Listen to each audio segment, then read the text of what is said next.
Hi again, boys and girls. Hope you're feeling well today. We're going to finish chapter 4 today, and we started at page 59 and we're starting at the second paragraph down. Okay. The jungle droned and cackled and croaked, and all night long the mosquitoes were at me too. They whined in my ears and drove me mad.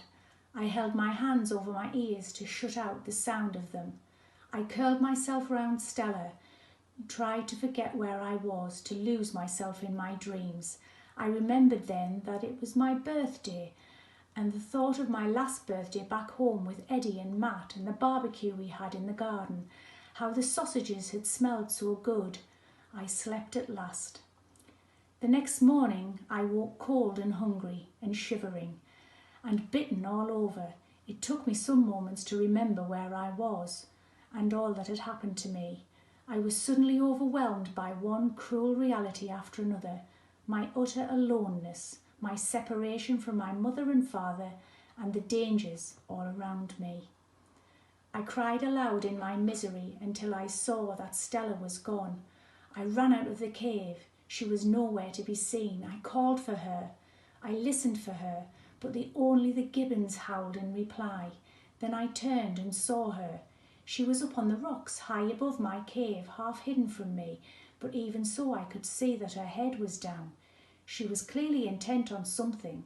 I clambered up to find out what it was. I heard her drinking before I got there, lapping rhythmically, noisily, as she always did. She did not even look up as I approached. That was when I saw that she was drinking from a bowl, a battered tin bowl. Then I noticed something strange up on a flat shelf of rock above her. I left Stella to her water feast and clambered up further to investigate. Another bowl of water, and beside it palm leaves laid out on the rock and a half covered by an upturned tin. I sat down and drank the water without pause for breath.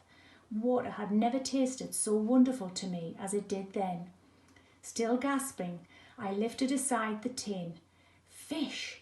Thin strips of translucent white fish, dozens of them, laid out neatly in rows on the palm leaves, and 5, 6, 7 small red bananas. Red bananas!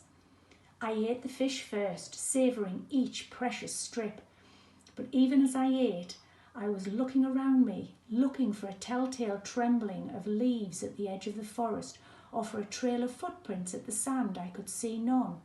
Yet someone had brought this to me. Someone must be there. Someone must be watching me. I wasn't sure whether to be fearful at this revelation or overjoyed. Stella interrupted my thoughts. She was whimpering pitifully at me from the rock below, and I knew it wasn't love or comfort she was after. She caught every strip of fish I threw her, snaffled it in one gulp and waited for the next.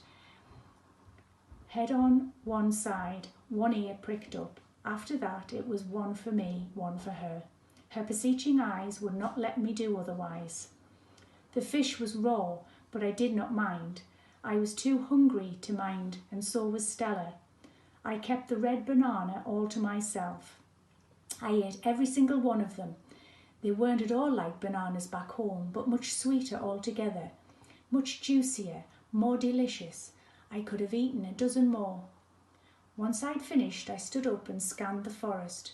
My benefactor, whoever he or she was, had to be somewhere close by. I was sure I had nothing to fear. I had to make some kind of contact. I put my hands to my mouth and called out again and again, "Thank you! Thank you! Thank you!" My words echoed around the island. Suddenly the forest was alive again with noise. A great cacophony of singing and hooting and howling and cawing and croaking. Stella barked wildly back at it. As for me, I felt suddenly exhilarated, elated, ecstatically happy. I jumped up and down, laughing and laughing until my laughter turned to tears of joy. I was not alone on this island. Whoever was here must be friendly. Why else would they feed us? But why wouldn't they show themselves? They would have come back for bowls, I thought. I would leave a message. I found a sharp stone, knelt down and scraped out a message on the rock beside the bowls. "Thank you. My name is Michael. I fell off a boat. Who are you? After that, I determined to remain on the beach all day and stay close to my cave and the rock above where the fish had been left for us. I would keep it always in sight so that I would at least be able to see who it was who had helped me. Stella ran on ahead of me down into the sea, barking at me, inviting me to join her. I didn't need any persuading.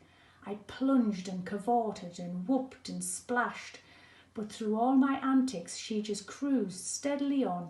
She always looked so serious when she swam, chin up and paddling purposefully.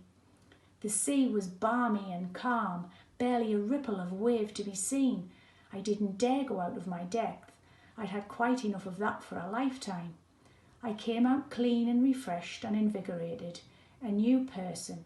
The sea was a great healer.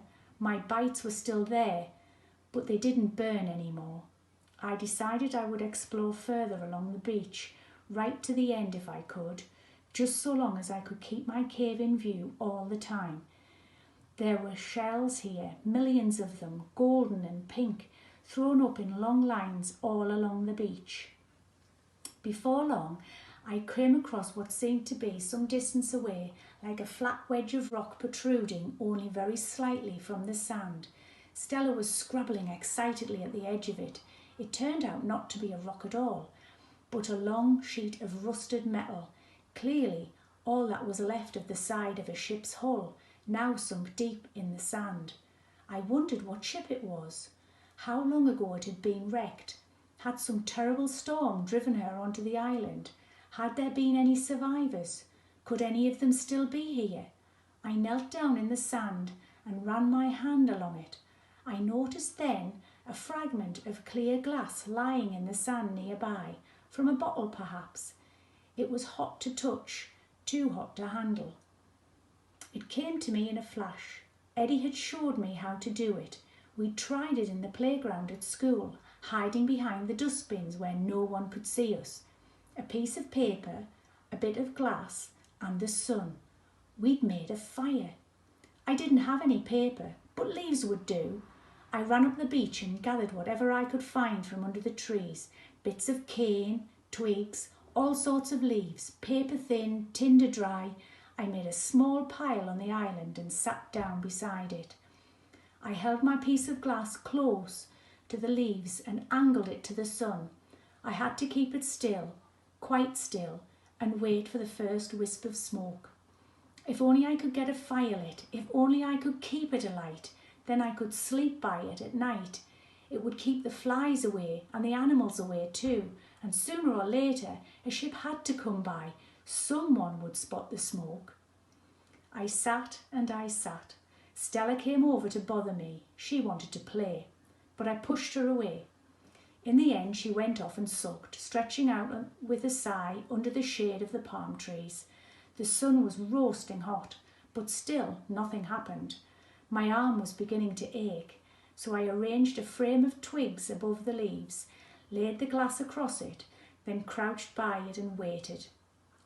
Still nothing.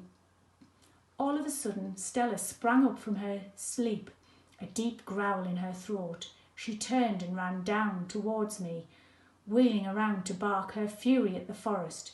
Then I saw what had disturbed her. A shadow under the trees moved and came lumbering into the sunlight towards us. A monkey, a giant monkey, not a gibbon at all. It moved slowly on all fours and was brown, ginger brown, an orangutan. I was sure of it. He sat down just a few feet away from me and considered me. I dared not move. When he'd seen enough, he scratched his neck casually, turned and made his way on all fours slowly back into the forest. Stella went on growling long after he'd gone. So there were orangutans here, as well as gibbons. Or perhaps it was the orangutans that made the howling noise, and not gibbons at all. Maybe I'd been wrong all along. I'd seen a Clint Eastwood film once with an orangutan. That one, I remembered, had been friendly enough. I just hoped this one would be the same. Then I saw smoke. I smelled smoke. There was a glow in amongst my pile of leaves. I crouched down at once and blew it gently. The glow became flames. I put on a few more leaves, then dry twigs or two, then some bigger ones. I had a fire! I had a fire!